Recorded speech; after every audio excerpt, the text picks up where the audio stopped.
umur di bawah 40 bisa jadi capres dan cawapres. Gokil! Gila. Mahkamah Konstitusi atau MK mengabulkan sebagian gugatan perkara terkait syarat usia minimal calon presiden dan calon wakil presiden dalam Undang-Undang Nomor 7 Tahun 2017 tentang Pemilu pada Senin 16 Oktober 2023. Atas putusan itu, seseorang yang belum berusia 40 tahun kini bisa mencalonkan diri sebagai presiden atau wakil presiden asalkan memiliki pengalaman menjadi kepala daerah maupun jabatan lain yang dipilih melalui pemilihan umum. Pasal 169 huruf Q Undang-Undang Pemilu berbunyi persyaratan menjadi calon presiden dan calon wakil presiden adalah berusia paling rendah 40 tahun. Ketua MK Anwar Usman mengatakan jika MK memiliki kewenangan untuk mengadili permohonan uji materi. Selain itu, pemohon dinilainya juga memiliki kedudukan hukum untuk mengajukan gugatan. Almas Sekibiru, mahasiswa Fakultas Hukum Universitas Surakarta, menjadi perhatian belakangan ini lantaran menjadi penggugat undang-undang yang mengatur batas usia capres dan cawapres ke MK. Dia pun mengungkapkan alasan dibalik gugatannya itu. Dia berkata tak ada intervensi ihwal gugatannya itu. Almas pun kembali menegaskan bahwa gugatannya itu murni dari keinginannya untuk mengaplikasikan ilmu yang didapat. Selain itu, ia menilai keprihatinan atas kondisi saat ini menjadi alasannya mengajukan gugatan ke MK. Dia menilai banyak generasi muda yang sebenarnya berpotensi menjadi capres atau cawapres, tapi terkendala batas usia. Namun sebelumnya MK menolak permohonan uji materi pasal 169 huruf Q Undang-Undang Nomor 7 Tahun 2017 tentang Pemilu terkait batas usia capres dan cawapres. Gugatan yang ditolak ini terdaftar dengan nomor perkara sebagai berikut dan diajukan oleh kader Partai Solidaritas Indonesia. Wakil MK Saldi Isra mengatakan alasan gugatan PS ini ditolak adalah karena yang didalilkan bertentangan dengan moralitas, rasionalitas, dan ketidakadilan, maka mengabulkannya dinilai sebagai bentuk pelanggaran moral. Selain itu, Wakil MK Saldi Isra yang menjadi salah satu hakim yang berpendapat berbeda dalam hal ini mengaku merasa rancu dengan putusan perkara yang bernomor sebagai berikut. Menurutnya, putusan itu aneh luar biasa. Saldi mengatakan putusan perkara tersebut jauh dari batas penalaran wajar.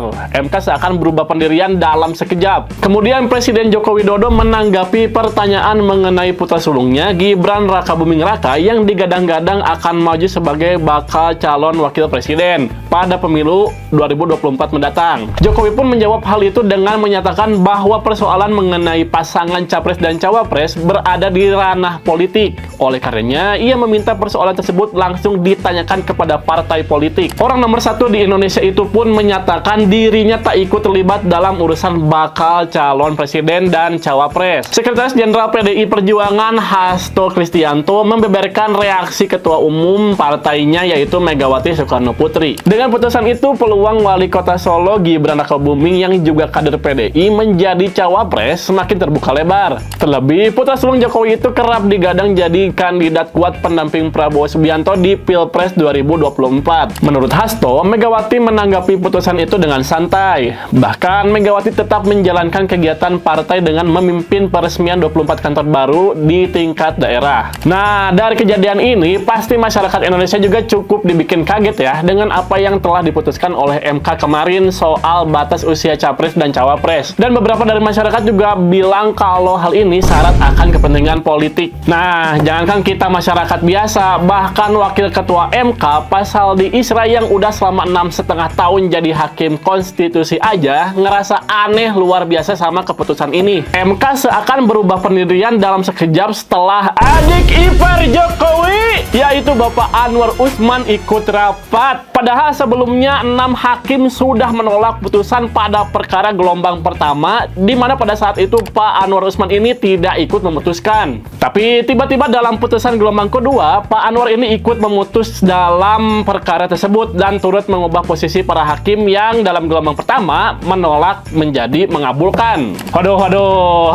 kok bisa ya? Kenapa tuh kira-kira Sobat PR? Ada yang bisa nebak? Nah, terus kita bahas soal Almas, mahasiswa Fakultas Hukum Universitas Surakarta yang menggugat kurang lebih sama kayak PSI. Nah, Almas ini bilang kalau alasan dibalik gugatannya itu murni dari keinginannya sendiri untuk mengaplikasikan ilmunya. Tak ada sama sekali intervensi atau campur tangan dari pihak manapun, katanya. Selain itu, ia menilai keprihatinan atas kondisi generasi muda saat ini menjadi alasan mengajukan gugatan ke MK. Dia menilai kalau banyak generasi muda yang sebenarnya berpotensi menjadi capres atau cawapres, tapi terkendala batas usia. Ya, semoga tujuan Mas Almas ini benar-benar murni, lurus, tanpa orderan yang dibayar fulus. Wah, kaget. Kemudian soal tanggapan Pak D. Jokowi soal anak sulungnya yang digadang-gadang jadi cawapres ini cukup menarik nih. Pak Jokowi gak mau banyak berkomentar soal anak sulungnya ini. Ketika ditanya soal Gibran yang akan maju jadi cawapres, Pak Jokowi ini menjawab dengan menyatakan bahwa persoalan mengenai pasangan capres dan cawapres ini berada di ranah partai politik. Oleh karenanya ia meminta persoalan tersebut langsung ditanyakan saja kepada partai politik. Ya, lagi-lagi YNTKTS alias yo, nggak tahu, kok tanya saya. Nggak tahu, tanya yang mau tanya saya. Nah, Pak Jokowi juga menyatakan kalau dirinya tak ikut terlibat dalam urusan bakal calon presiden dan cawapres. Masa iya sih?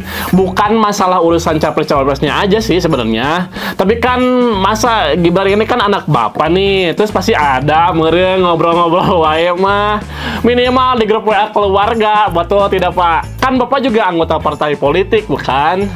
Terus kan lumayan atuh Pak, Mas Kaisang kan udah jadi ketum PSI itu. Terus kalau anak sulung Bapak bisa jadi cawapres, apalagi kalau kepilih kan bisa meren Pak atau semakin memperkuat untuk bikin dinasti. Ya gak apa-apa tuh Pak, emang kalau bikin dinasti kenapa? Kan udah ada yang lebih duluan bikin. Ada tuh dinasti Tan namanya teh. Yang ini nih Pak nih. Nah, yang itu ya Pak. Ya, gimana tanggapan Sobat PR soal putusan MK yang ngomongin soal batas usia capres-cawapres ini? Tulis di kolom komen ya.